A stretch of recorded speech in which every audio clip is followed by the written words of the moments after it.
All right, so me and my dad here. We went to Russia last year. Um, we had a very good time. We want to make a series of videos to discuss it because in case anyone else wants to go to Russia, maybe we could be of some help. Yeah, I mean there's a lot of misconceptions that Americans have about Russia. Russia's a great place to hang out in. Um, we went to Russia in August, and we went for purposes of well, had some personal um, religious reasons for going, as well as a lot of cultural the the culture of Russia. The the history is so vast. I mean, there's mon- monuments of the great uh, writers of the day, Pushkin, Gogol, um, the music. Um, we're both art, and I are. Yeah, We're both. we both share the same name. Yeah, we both are classical music buffs, and Yeah, we love yeah. the classical music, especially Russian, Tchaikovsky, Rachmaninoff. Um, so we wanted to get a feel for the place, and So yeah, we decided to go. We were there from July 31st to August 16th of 2019. yeah. So let's start discussing the specifics here, like the visa process. So Well, you I mean, we had to send our passports in. We sent it to a travel agency. yeah, because there's there's two ways of doing it. You could either go Go to the to Russian the consulate embassy of the mission of the in consulate. Manhattan. Yeah, some Um, people we know did that. or I think there's one in California There's too. one in California, one in New York City, and one in the embassy in Washington D.C. Yeah. So you could go, since we're close to Manhattan. We could have went to the mission there and did it ourselves, but it's kind of a complicated process. I think that they're gonna ease up on making it as complicated as it currently is. But we decided to spend the extra money to have a service take care of the whole thing for us because I strongly recommend that.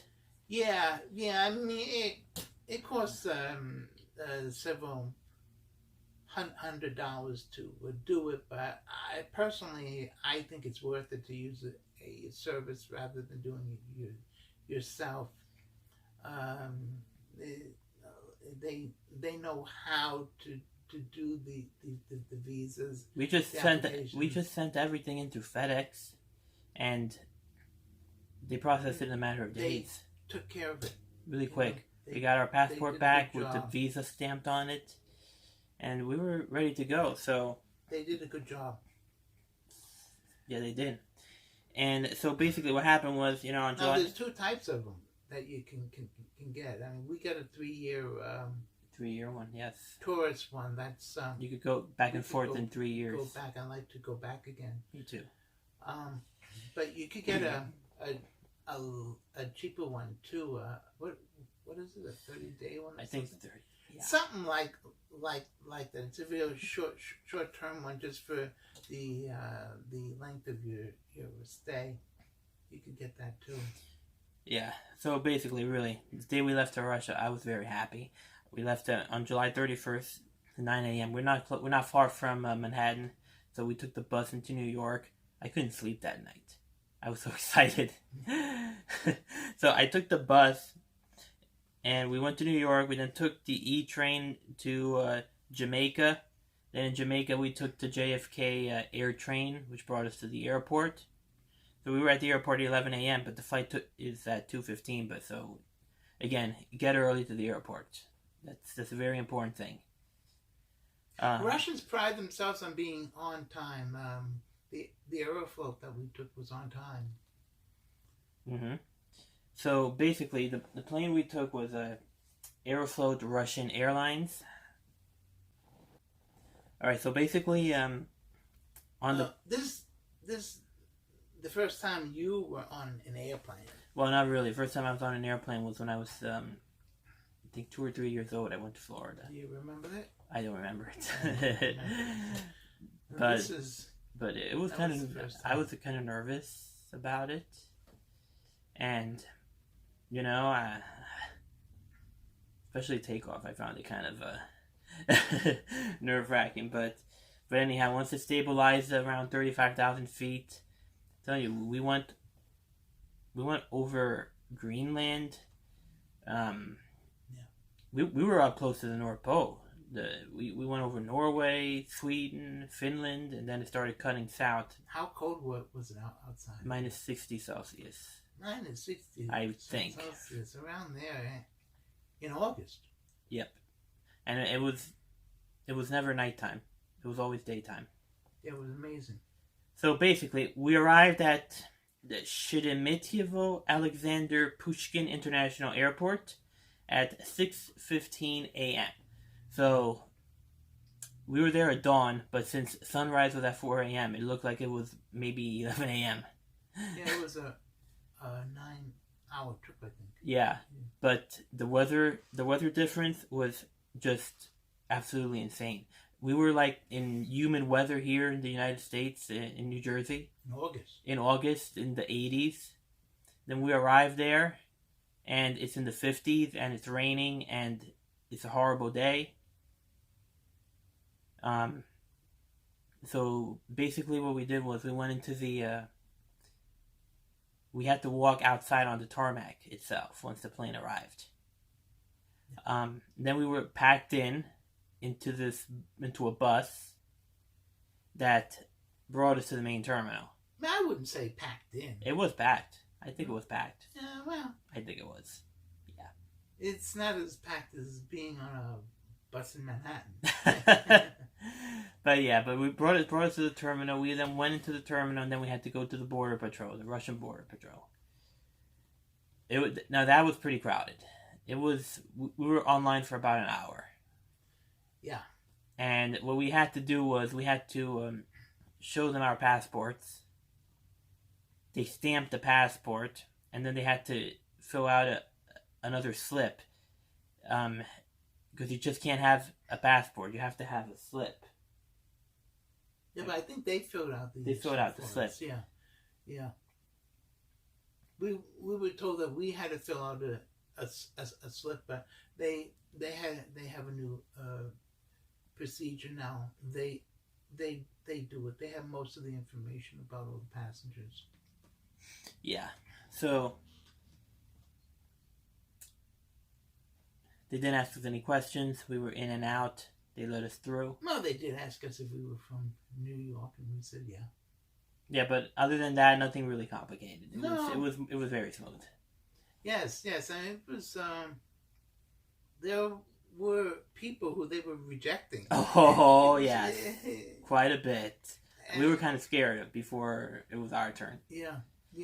But they asked for the passport. They want to see it. You just show them what they asked for, and they let us through. It wasn't a problem.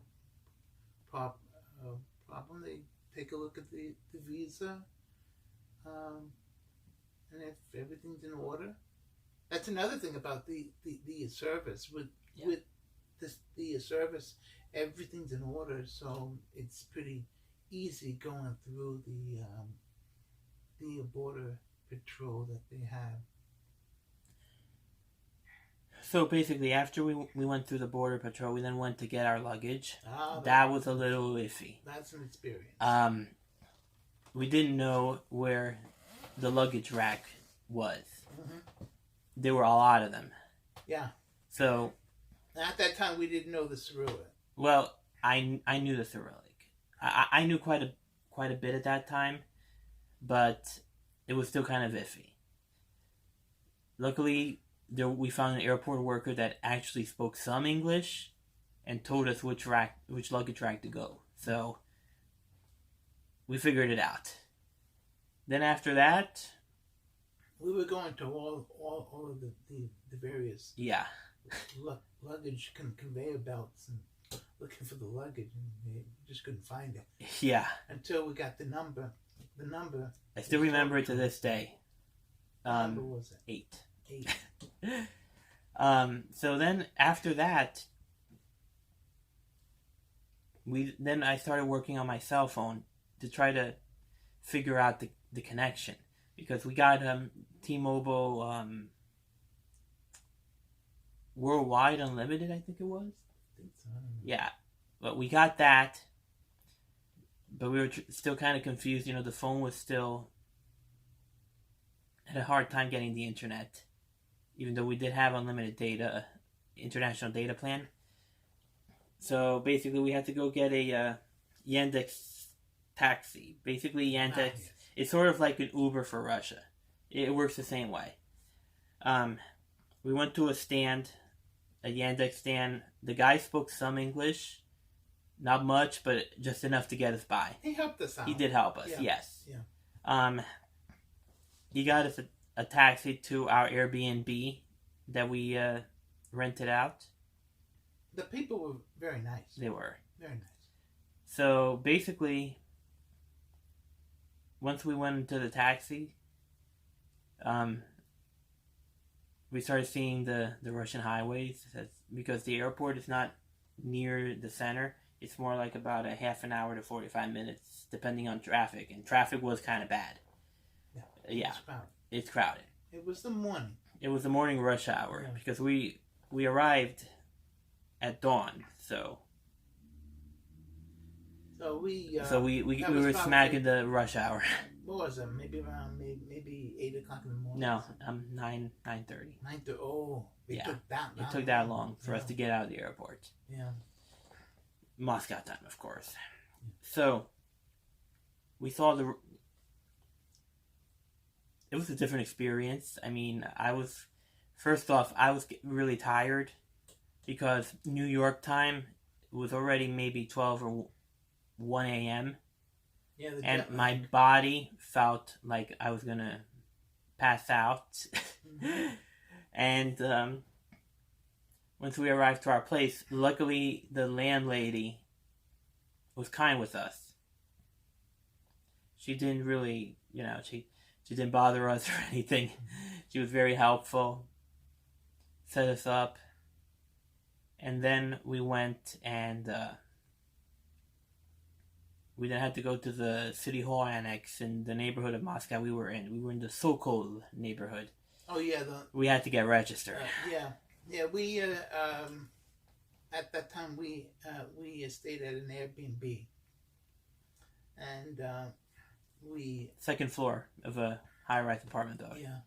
So when we arrived, we got all our stuff in the apartment, and the owner brought us to said that we have to go and register. You have three days to do the registration. Yeah, but it's good to do it once you arrive to get it over with. Right away.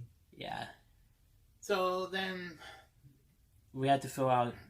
No, well, not, she was not so she yeah, but we ended not up. us. We ended up doing it, and she gave us. She asked us to fill it out. I think it's the first time that she ever did that, but that's because we insisted. We had to do everything by the book. We didn't want to, break any law or anything. Yeah, so we filled out the form, and then she goes and she gives the form to the woman there who processes it. Oh my gosh! That was a scene to behold. She told the woman in Russian, "We're in Russia. the form has to be filled out in Russian. So she had to rewrite it. Rewrite the whole thing in and Russian. And we were just a bunch of hapless, exhausted Americans in the City Hall annex. Yeah. It's important to know that registration form is not done by, like, if you were to go to Russia, that registration form is not to be done by you. It's the obligation of the person who's hosting you. Yes. To fill out the form. So if you decided to go to a hotel, for instance, the hotel will fill out the form and do the registration. The same thing here. She had to fill out the form. She had to do the registration. We just came along and sat there and watched her, and she had any type of questions about our visa or anything like that. And they took copies of the visa. It was like a public, maybe like an annex to the City Hall. I think it was the City Hall annex for the neighborhood of Sokol. Yeah. So she had to fill out the forms. She had to make copies of the passport and the visa. Great thing about it was that for the copies are free. You don't pay no dime or quarter or dollar a page like they do around here in the States. It's free. So basically, the next thing is, what do you think? Should we drive or should we not drive as Americans in Moscow? Yeah, I didn't want to take a chance there. You could drive. You could. I mean, American citizens are entitled to drive there, I think, for 6 months. Yeah, as long as you have notarized Russian translation. Notarized official translation of your driver's license. Any American with a valid driver's license in the United States can drive in Russia with an official notarized Russian translation. Yes. So that's not a problem. Just for the first 6 months. After that, you probably have to apply for a Russian driver's license. But we didn't do that. But we didn't because we heard some stories. YouTube is filled with Russian car crash videos. So we just decided not to do it. There's plenty of public transportation there. Like for example, we took the subway metros, we took the trolley buses. They have regular buses. They have commuter trains. There's everything there. Here's, for example, this is the Yedini car. This is good for the subway, bus, tram, whatever. Here it is. Mm-hmm. And it helped us go through a lot of. It helped us travel through Russia. You could get. Moscow. Anywhere in Moscow and the surrounding areas of Moscow through their subway and bus and trolley system that they have. I would recommend that being the best way. Other people on YouTube had said the same thing. They run often, very often. Those subways are really, really good. I'm used to traveling in the subways in New York. No, these subways run much more often than the ones in New York. They run what, every 5 minutes? Every 5 minutes or even less. Something comes. It's amazing. So basically, the first thing we did was when we arrived, besides sleeping a lot the first day, we got woken up at 4 a.m. by sun. The sunrise is still at around 4:40 something a.m.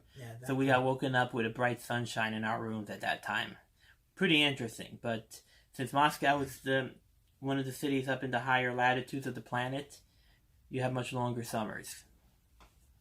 That's cool. I like summer. What about if they go in June? Even better.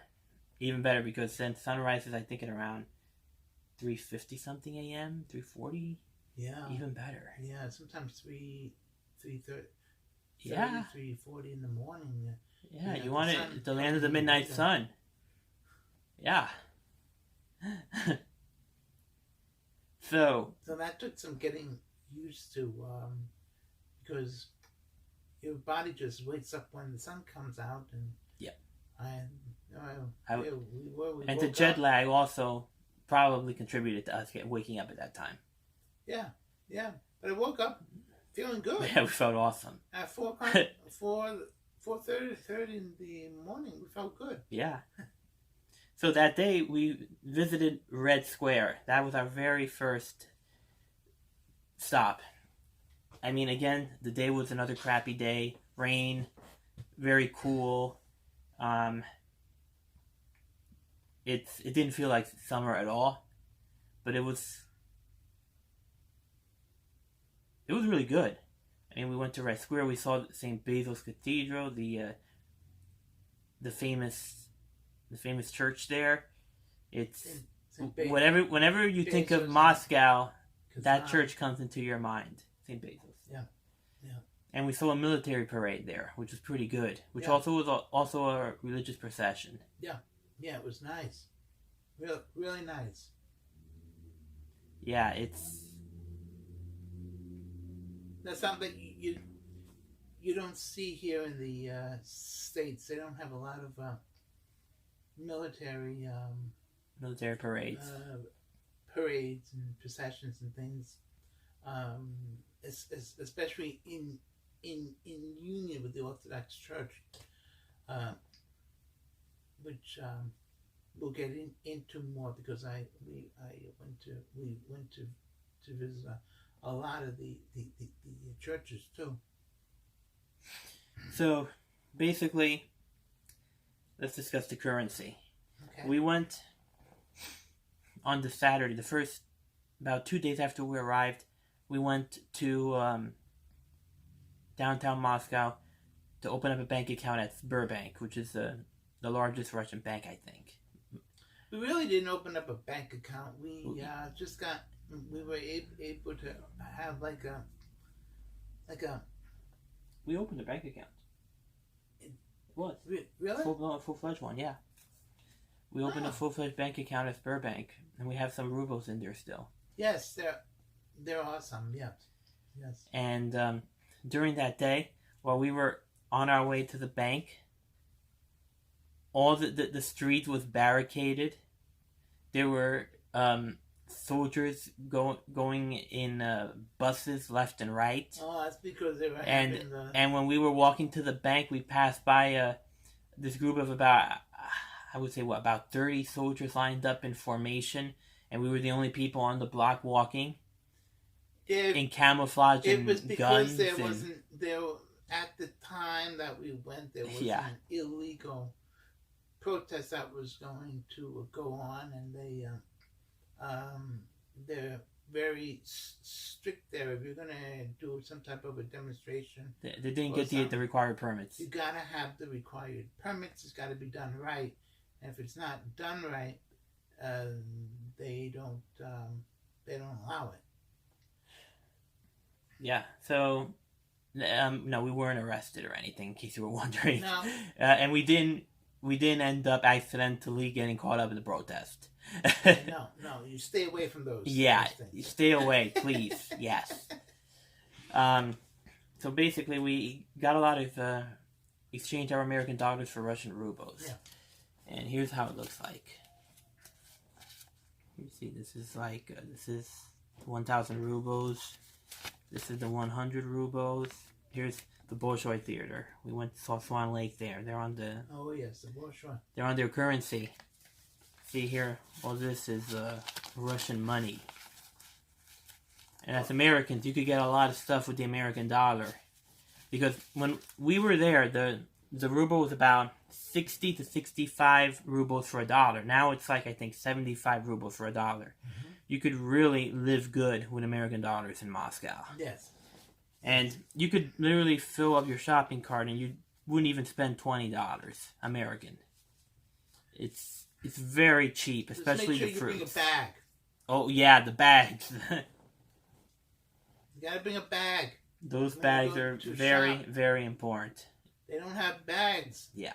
You got if you want a bag, you got to pay for it. Yep. So when you go shopping for groceries and things, bring your own bag, or else you'll be walking out with a can of this and a can of that. Yep. Holding on to it. Luckily, it didn't happen with us. We didn't have to carry it with our hands. We bought a bag. Yeah. We bought a big, nice, Also, big green bag. Also, when it comes to shopping, don't drink the tap water in Moscow. Stick to bottled water. They have plenty of those in stores. Yeah, don't touch the Yeah. tap. Although I didn't get sick, I used the tap from to brush my teeth and stuff like that. I didn't really I didn't use the get tap. sick. I was it was okay. I didn't get sick though, but I wouldn't take a chance. I mean, if you've never been there, just buy the bottled water. It's cheap. Yeah. So that's about it for today. So what we're going to be discussing next is We're gonna probably just discuss. we went to two separate cities in Russia. We went to Rostov Veliki, which is about northeast of quite a bit northeast of Moscow. It's kind of far off, but it's a really beautiful town. And then another day we went southwest of Moscow, heading towards closer where the border between Russia and Belarus is. It's called the city of Kaluga. That's a little more. It's more civilized compared to Rostov, Yeah. but next video you'll learn more information about it. Maybe what we should do is go like day by day, and have a video for each day. Yeah. Everybody would be able to know what it was like each day. Okay. Okay. So that's it. Thanks. Пока. Пока. That's Russian for goodbye, informal.